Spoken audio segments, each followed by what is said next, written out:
Miller, you seemed really determined tonight to get the ball. When you got the ball, obviously you were able to hit the mark. But tell me about your mentality coming into this game. You seemed a little bit more demonstrative than usual on the floor.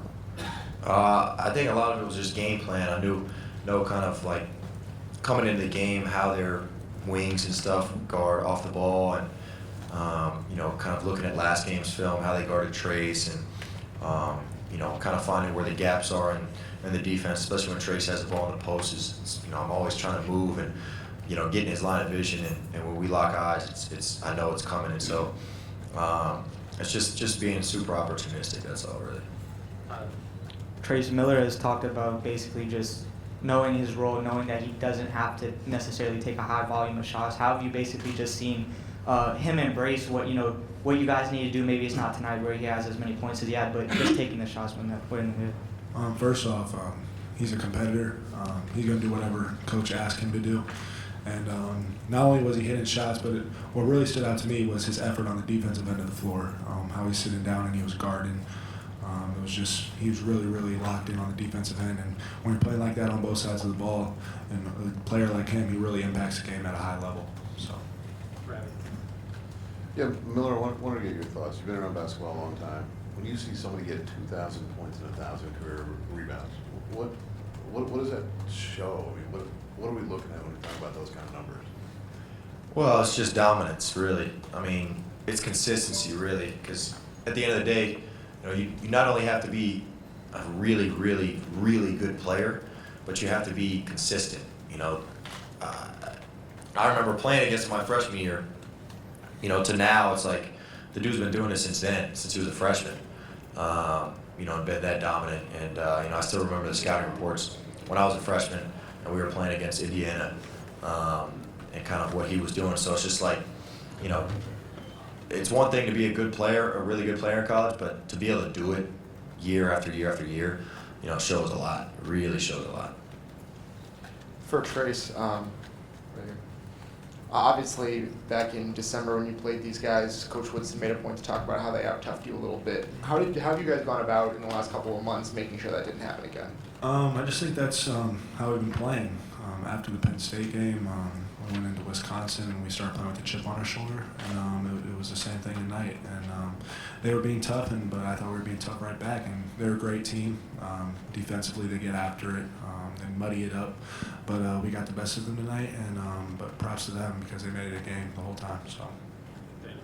For either of you guys, Coach talked about a belief that you guys believe maybe more now than you did maybe a month ago. So I guess the question is, what changed? Like, why do you believe more now than you did previously, perhaps?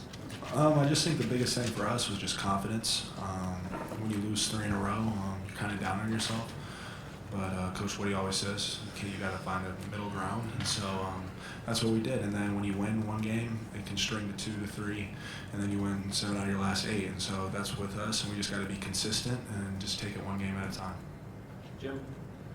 Miller, a great night for you, obviously, with the 18 points. But the offense seems to have really kind of opened up in the last few games. A lot more movement with everybody, and it's more space, opening up more room for Trayce and more opportunities for you. Has there anything changed?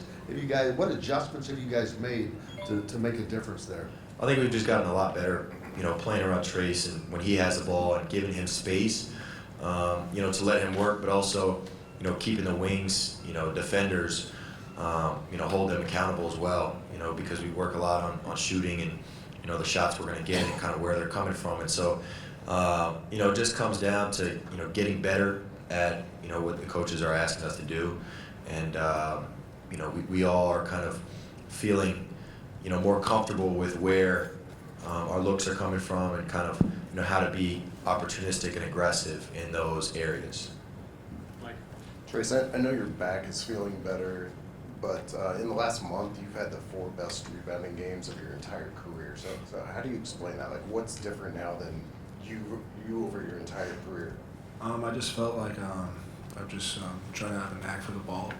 I know Coach Money, Coach Woody always says the board man gets paid. And so I'm just trying to go get rebounds, whether it be offensively, defensively, just trying to time where the ball's going to be. But then again, I think it's how long I've been here as well, kind of just knowing where players are playing me, how I can, if I'm watching, if I know a shot's going to go up, getting inside position, just stuff of that nature, just being smart and kind of timing where the ball's going to be.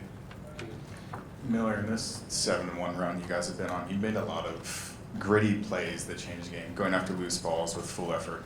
What is it about how you were brought up, how you were coached maybe when you were younger that makes you want to give that effort for your teammates and your team? Well, I grew up with 3 brothers, and man, we really just fought all the time in a good way. You know, playing in a 1-on-1 and 2-on-2, you know, basketball in our driveway. You know, late at night we had the cops called on us a couple times just because there's yelling and screaming and stuff. But you know, the worst thing my dad did was get us boxing gloves for Christmas one year, so that didn't last long. But you know, at the it really, you know, that really shaped me, you know, into who I am, because without them, without my brothers, you know, I'm not who I am today. And even my mom, she works her tail off. She works, you know, the hardest in my family, and so it really is just, you know, in my nature to grind and work and be that dude who is willing to do whatever to win. Trayce, there's been a lot of attention the last couple days, and especially today when you hit the 2,000th point of 1,000 rebounds and all the assists and all the blocks. And Coach, even just before you guys came in here, said your career's been unbelievable to him. Have you reflected at all at what you've accomplished to this point, and how, and are you conscious of those numbers, and how much better a player do you think you are now than as a freshman? Do I know about the numbers? Yeah, I do. I don't really pay that much attention to it right now. We got a lot of season left and a lot more to be focused on than me just individually. We're trying to win, and so I'm just doing my best to help my teammates win and win basketball games. But when my career's over, then I'll kind of inflect and then think about all that stuff. And then just me for my freshman year, I think it's been a long ride. It's really just, it's crazy because I remember my prior teams, my freshman year, players like Devontae and Duran, it feels like a long time ago. And so just being able to just do it consistently, like Miller said, for this long, and just keep growing areas of my game, whether it be my passing, my ball handling, stuff of that nature. And it's really been a blessing to play here, and I want to trade it for the world. Last question. Going off that, you're talking about how important it is just to win basketball games now. Despite all the accolades, how important is finally beating Rutgers to you? It's very important. I think that was the last team in the Big Ten that I hadn't beaten. We got Wisconsin earlier this year, but they're a tough team. Credit to them. They always bring it. The Rex, probably the toughest place to play in that I personally played in, but they have a lot of pieces. Caleb's great. I remember when they used to have Miles Johnson. He was a monster. Big Cliff's a really great player. They have a lot of pieces around them, and just finally getting over that hump, and like Coach Woodson said, just getting the monkey off your back. It's big for us, and we just got to keep moving forward and just taking it one game at a time. Thanks, guys.